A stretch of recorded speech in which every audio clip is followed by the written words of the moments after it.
ঠাকুর সাফল্যমণ্ডিত করে চলেছেন। আমরা দেখছি আমাদের ভগবানকে, আজ আমাদের মায়েরা আমাদের গুরুদেবের বিগ্রহকে এখানে নিয়ে আসছেন। আমরা বিশ্বাস করি তিনি আমাদের সরকার লক্ষ্য করতেছেন, তিনি আমাদের আশীর্বাদ করছেন।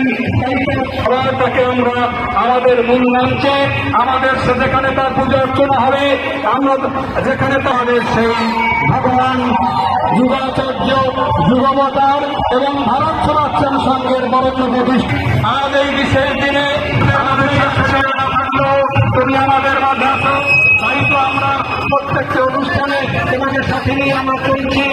আগামী দিনে আমরা চলবো, তোমার আমরা দুহাত দিয়ে তোমার পদপক্ষে আমাদের প্রার্থনা আমাদের সকলের শিরে যেন তোমার আশীর্বাদ দর্শিত হয়। আজকের শুভ দিনে শুভক্ষণে এই মহান